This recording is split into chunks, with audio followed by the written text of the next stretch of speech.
Praise the lord. క్రీస్తు యేసునందు మనలను అతిమికిలిగా ప్రేమించుచున్నటువంటి మన పరమ తండ్రికి మహిమయు ఘనతయు కలుగునుగాక.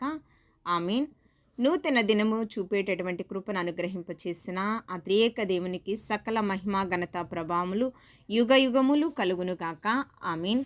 వాక్యమయున్న దేవుడు వాక్యము మనల్ని బ్రతికిస్తున్నది, మన జీవితాలలో నెమ్మదినిస్తున్నది, నిత్య జీవానికి చేర్చేటటువంటి మార్గమై ఉన్నది కనుక ఈ వాక్యము మనకి దిక్సూచి వంటిది, పరలోకానికి చేర్చేటటువంటిది. కాబట్టి సమయమందు అసమయమందు దేవుని యొక్క వాక్యాన్ని మనం ధ్యానించాలి, వాక్యానుసారమైన జీవితం మనం జీవించాలి. కీర్తనల గ్రంథము 7వ అధ్యాయం నుంచి 10వ వచనం వరకు మనం ధ్యానం చేద్దాము. 7వ సంకీర్తన.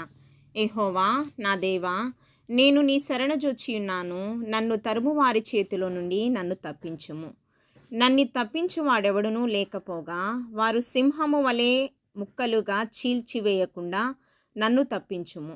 యెహోవా నా దేవా, నేను ఈ కార్యము చేసిన ఎడల, నా చేత పాపము జరిగిన ఎడల, నాతో సమాధానముగా నుండిన వానికి నేను కీడు చేసిన ఎడల, శత్రువు నన్ను తరిమి పట్టుకొననిమ్ము. నా ప్రాణమును నేలకు అణగద్రొక్కనిమ్ము. నా అతిశయాస్పదమును మంటిపాలు చేయనిమ్ము. నిర్మిత్తముగా నన్ను బాధించిన వారిని నేను సంరక్షించి తిని కదా. యెహోవా, కోపము తెచ్చుకుని లెమ్ము. నా విరోధులు ఆగ్రహము నడుచుటకై లెమ్ము. నన్ను ఆదుకునుటకై మేల్కొనుము. న్యాయ విధిని నీవు నియమించి ఉన్నావు గదా. జనములు సమాజముగా కూడి నిన్ను చుట్టుకొనున్నప్పుడు వారికి పైగా పరమందు ఆసీనుడు కమ్ము. యెహోవా జనములకు తీర్పు తీర్చువాడు. యెహోవా నా నీతిని బట్టియు నా యథార్థతను బట్టియు నా విషయములో నాకు న్యాయము తీర్చుము. హృదయములను అంతరంద్రియములను పరిశీలించి నీతిగల దేవా, దుష్టుల చెడుతనము మాన్పుము. నీతిగల వానిని స్థిరపరచుము. యథార్థ హృదయాలను రక్షించు దేవుడే నా కేడెమును మోయువాడై ఉన్నాడు. న్యాయమును బట్టి ఆయన తీర్పు తీర్చును. ఆయన ప్రతిదినము కోపపడు దేవుడు. ఒకడును మళ్ళని ఎడల ఆయన తన ఖడ్గమును పదును పెట్టును. తన విల్లు ఎక్కుపెట్టి దానిని సిద్ధపరిచి ఉన్నాడు.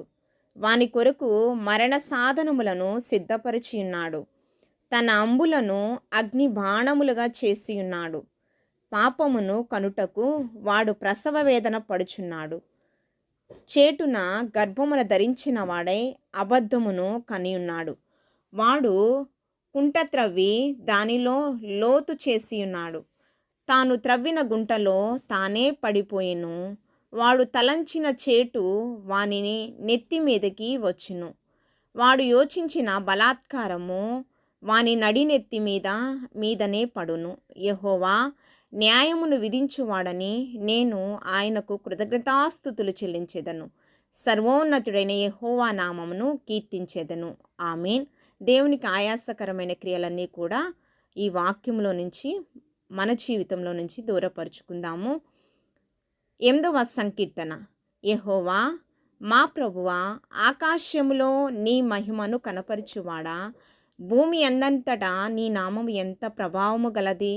శత్రువులను పగతీర్చుకుని వారిని మాన్పివేయుటకై నీ విరోధులను బట్టి బాలుర యొక్కయు చంటి పిల్లల యొక్కయు స్తుతుల మూలమున నీవు ఒక దుర్గమును స్థాపించి ఉన్నావు. నీ చేతి పని అయిన నీ ఆకాశములను నీవు కలుగచేసిన చంద్ర నక్షత్రములను నేను చూడగా, నీవు మనుష్యుని జ్ఞాపకం చేసుకున్నటకు వాడేపాటివాడు. నీవు నరపుత్రుని దర్శించుటకు వాడేపాటివాడు. దేవుని కంటే వానిని కొంచెము తక్కువ వానిగా చేసి ఉన్నావు. మహిమ ప్రభావములతో వానికి కిరీటము ధరింపచేసి ఉన్నావు. నీ చేతి పనుల మీద వానికి అధికారం ఇచ్చి ఉన్నావు. గొర్రెలనన్నిటినీ, ఎడ్లనన్నిటినీ, అడవి మృగములను, ఆకాశ పక్షులను, సముద్ర మత్స్యములను, సముద్ర మార్గములో సంచరించు వాటన్నిటినీ వాని పాదముల క్రింద నీవు ఉంచి ఉన్నావు. యెహోవా మా ప్రభువా, భూమి ఎందంతటా నీ నామము ఎంత ప్రభావము. ఆమేన్. త్రియేక దేవునికి సకల మహిమ ఘనత ప్రభావములు చెల్లును కాక. 9వ సంకీర్తన.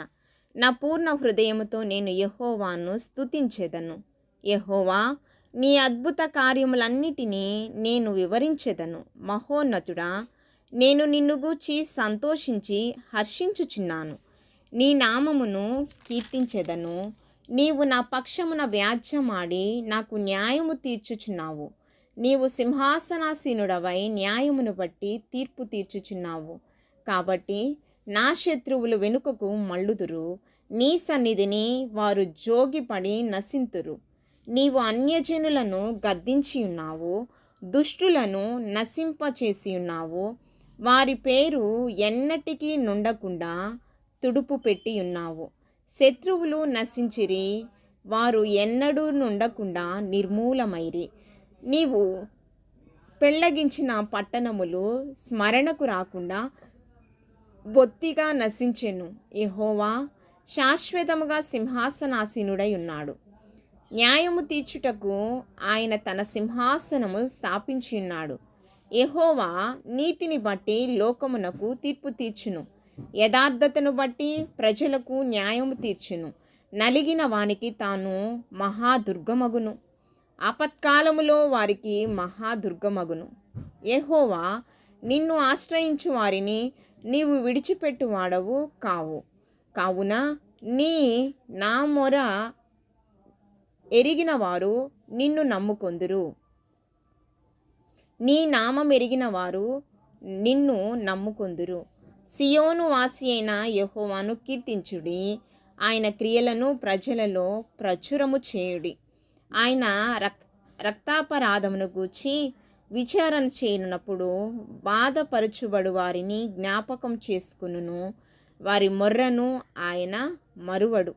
నేను నీ కీర్తి అంతటిని ప్రసిద్ధి చేయుచు సియోను కుమార్తె గుమ్మములలో నీ రక్షణను బట్టి హర్షించినట్లు యెహోవా నన్ను కరుణించుము. మరణద్వారమున ప్రవేశించకుండా నన్ను ఉద్ధరించువాడా, నన్ను ద్వేషించువారు నాకు కలుగచేయు బాధను చూడుము. తాము త్రవ్విన గుంటలో జనములు మునిగిపోయిరి. తాము ఒడ్డిన వలలో వారి కాలు చిక్కబడి ఉన్నది. యెహోవా ప్రత్యక్షమాయెను, ఆయన తీర్పు తీర్చి ఉన్నాడు. దుష్టులు తాము చేసుకొనిన దానిలో చిక్కి ఉన్నారు. దుష్టులను దేవుని మరచు జనులందరూ పాతాళమునకు దిగిపోదురు. దరిద్రులు నిత్యము మరువబడుదురు. బాధపరచుబడు వారిని నిరీక్షణాస్పదము ఎన్నటికీ నశించదు. యెహోవా లెమ్ము, నరులు ప్రబలకపోదురుగాక. నీ సన్నిధిని జనములు తీర్పు పొందుదురుగాక. యెహోవా, వారి భయము పెట్టుము. తాము నరమాత్రులమని జనులు తెలుసుకుందురుగాక. ఆమేన్. తనను తాను తగ్గించుకున్నవాడు హెచ్చింపబడును కనుక దేవాతి దేవుని ఎదుట దీన మనస్కులై విరిగి నలిగిన మనస్సే దేవునికి ఇష్టమైన బలి అర్పణ గనుక విరిగి నలిగిన మనస్సుతో దేవుని పాదాల చెంత కనిపెట్టుచు దేవుని యొక్క ఆశీర్వాదాలు మెండుగా పొందుకుందాము. 10వ సంకీర్తన. యెహోవా, నీవెందుకు దూరముగా నిలుచుచున్నావు? ఆపత్కాలములలో నీవెందుకు దాగి ఉన్నావు? దుష్టుడు గర్వించి దీనిని వడిగా తరుముచున్నాడు. వారు యోచించిన మోసక్రియలలో తామే చిక్కుకొందురుగాక. దుష్టులు తమ మనోభిలాషను బట్టి అతిశయపడుదురు. లోబులు యెహోవాను తిరస్కరింతురు. దుష్టులు పొగరెక్కి యెహోవా విచారణ చేయడనుకొందురు. దేవుడు లేడని వారెల్లప్పుడూ యోచించుదురు. వారెల్లప్పుడూ భయము మానుకుని ప్రవర్తింతురు. నీ న్యాయ విధులు ఉన్నతమైనవి, వారి దృష్టికి అందకుండును. వారు తమ శత్రువులందరినీ చూచి తిరస్కరింతురు. మేము కదల్చబడము, తరతరముల వరకు ఆపద చూడము అని వారు తమ హృదయములో అనుకుందురు. వారి నోరు శాపముతో కపటముతోనూ వంచనతోనూ నిండియున్నది. వారి నాలుక క్రింద చేటును పాపమును ఉన్నవి. తామున్న పల్లెల ఎందలి మాటుచోటలలో పొంచియుందురు. చాటైన స్థలములలో నిరపరాధులను చంపుదురు. వారి కన్నులు నిరాధారులను పట్టుకొనవలనని పొంచి చూచును. గుహలోని సింహము వలె వారు చాటైన స్థలములలో పొంచియుందురు. బాధపడు వారిని పట్టుకొన పొంచియుందురు. బాధపడు వారిని తమ వలలోనికి లాగి పట్టుకుందురు. కాగా నిరాధారులు నలిగి వంగుదురు. వారి బలాత్కారము వలన నిరాధారులు కూలుదురు. దేవుడు మరచిపోయెను, ఆయన విముఖుడై ఎప్పుడునూ చూడకుండును అని వారు తమ హృదయములలో అనుకుందురు. యెహోవా లెమ్ము, దేవా, బాధపడు వారిని మరువక నీ చేయి ఎత్తుము. దుష్టులు దేవుని తృణీకరించుట ఎలా? నీవు విచారణ చేయవని వారు తమ హృదయములలో అనుకొనుట ఎలా? నీవు దీని చూచియున్నావు కదా. వారికి ప్రతీకారము చేయుటకై నీవు చేటును పగను కనిపెట్టుచున్నావు. నిరాధారులు తమ్మును నీకు అప్పగించుకుందురు. తండ్రి లేని వానికి నీవే సహాయుడివై ఉన్నావు. దుష్టుల భుజమును విరగగొట్టుము. చెడ్డవారి దుష్టత్వమును ఏమియు కనబడకపోవు వారికి దానిని గూర్చి విచారణ చేయము. యెహోవా నిరంతరము రాజయున్నాడు. ఆయన దేశములో నుండి అన్యజనులు నశించిపోయిరి. యెహోవా లోకులు ఇకను భయకారుకులు కాకుండానట్లు బాధపడు వారి కోరికను నీవు వినియున్నావు. తండ్రి లేని వానికి నలిగిన వానికి న్యాయము తీర్చుటకై నీవు వారి హృదయము స్థిరపరిచియున్నావు. చెవియొగ్గి ఆలకించియున్నావు.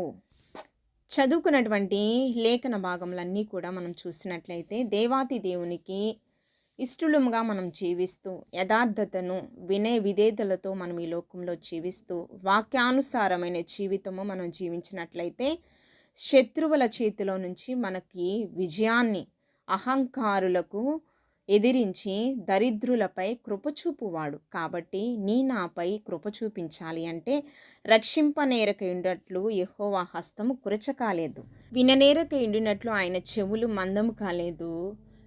దేవునికి మనకున్నటువంటి దోషములు, అపరాధములు అడ్డుగా ఉన్నాయి కనుక వాటిని ఒప్పుకుని విడిచిపెట్టినట్లయితే దేవాతి దేవుని యొక్క కృప కనికరములు నిత్యము మనం పొందుకుంటాం. ఆ స్థితిలో మనం జీవించాలని దేవాతి దేవుని యొక్క ఆశీర్వాదాలు మెండుగా మీరు పొందుకుందురుగాక. దేవాతి దేవునికి ఆయాసకరమైన క్రియలన్నీ కూడా మన నుంచి దూరపరచబడునుగాక. ఆమేన్. దేవాతి దేవుడు మిమ్మలను బహుగా దీవించి ఆశీర్వదించునుగాక. ఆమేన్.